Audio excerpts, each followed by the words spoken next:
there. Thanks for tuning into my channel. Today, I'm going to show you how to cast a fly rod.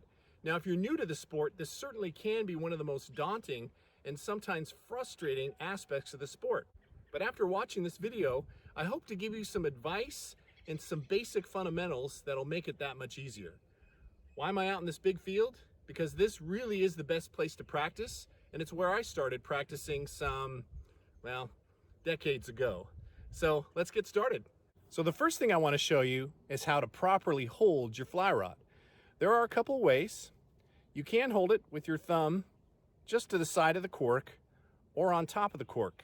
I prefer my thumb to be on top of the cork because it gives me just a little more leverage, especially if it's windy or you're trying to shoot the line a little bit further. So it's a good habit to start with your thumb right on top of the cork. All right, so now we're holding the rod, as I just showed you before. First thing you need to do is get a practice fly, cut the barb off in case you hook yourself, because it's not a matter of if, it's a matter of when that will happen. Okay, so now let enough line out of the reel. Now to say, shoot for like a 40-foot cast. So you want to have a good amount of line out of the reel. Next, you want to have the floating line beyond the tip of the rod. So you can see here, I've got about a rod length worth of floating line out from the tip of the rod. You want to have enough line out so that you can start generating the line speed to shoot the line out. All right. Now, one of the most important parts about beginning to learn how to cast a fly rod is you want to make sure that you don't bring the rod too far back. So no further back than 10 o'clock and no further forward than 2 o'clock if you are kind of looking at this like the hands of a clock.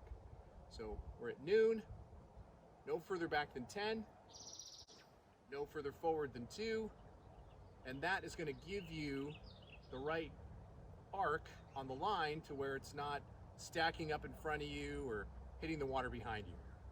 So let's demonstrate. So no further back than 10 o'clock, no further forward than 2 o'clock. And now you work on the cadence. Slower is better. Just like the hand on a grandfather clock. See what I'm doing there? Now my left hand, I'm holding on to the line, and I'm holding it pretty tight because right now I want to generate some line speed. So just try this for a little while and practice that cadence. You can see I'm not going very far back, and I'm not going very far forward when I'm in the process of casting. My left hand is holding on to the floating line. All right, now I want to start generating some line speed. So on my way back, once that line starts to head back, I'm going to loosen my grip and allow some of the line to flow through my left hand. I'm always keeping in control. Once I start coming forward, I'm going to hold on to that line until the line shoots straight forward, then I'm going to let a little more out. So I'm going to let a little out with my left hand on the back and a little out when I go forward. Let me show you. A little bit, letting a little line out. You see more and more line is coming out. Starting to generate line speed. Now I'm holding on to it. Pull out a little more line. And again, so I'm holding on to the line with my left hand.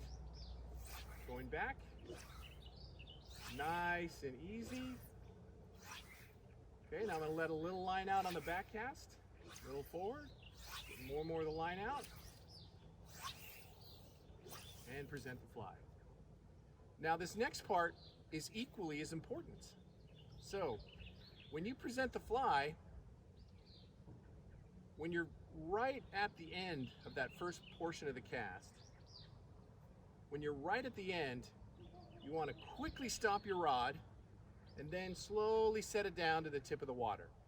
You don't want to be up here because if you're trying to set the hook on a fish, you don't have a lot of room. If you finish down here, now you can set the hook on a fish that hopefully is bit your fly. Hi, Marcy. Good, how are you doing? All right, so I've got the floating line in my left hand, and I'm holding onto it tightly, not going back any further than 10, no further forward than 2, and a nice, even cadence. All right, now I'm gonna let a little line out right here in the back to start generating some line speed, and forward. You can see more and more lines coming out, keeping the same cadence. Now I'm ready to let go. All right, bring the rod tip right down to the water. And it's really just that easy. Next, let's talk about what your wrist and your elbow, shoulder are doing while you're casting. You don't want to cast using all wrist. For one, you're going to get a really sore wrist, and it doesn't really give you the right form when doing that. You also want to move your elbow, but only slightly. You don't want to use all elbow, because again, you're not going to have very much success getting the line out. And your shoulder, you want to use a little bit of the shoulder as well, to where you're kind of pulling it back and moving it forward. So you can see my wrist will move slightly this way on the back and slightly this way moving forward. So I do use some wrist action. See my elbow as well is moving slightly. My arm is away from my body. I like to keep that fly far away from my head. And see how that looks? All right, just watch my arm.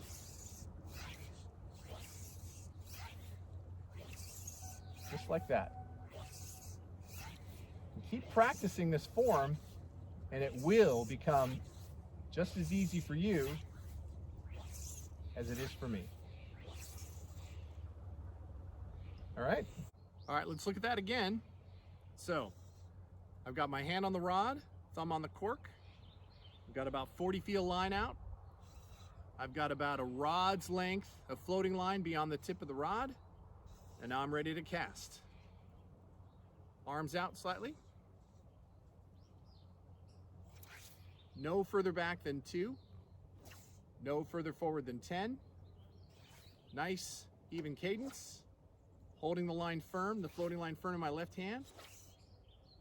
Until I'm ready to let it loose just a little bit. I'm letting a little bit of line out on the way back and on the way forward. See that? More and more lines coming out. And now I'm ready to present the fly. Just like that. Remember, rod tip always at the surface of the water. That concludes the video and your first lesson on casting a fly rod. And please remember, it does take time, so be patient. You're going to get there. Thanks again for watching. Stay tuned also for part 2, to where we work on accuracy, and I'll also show you how to cast in a heavy wind. All right, thanks guys. Fish on. All right, now you've seen some of the basics. Let's head down to the dock and do a little casting in the water itself, and who knows, maybe we'll catch a fish.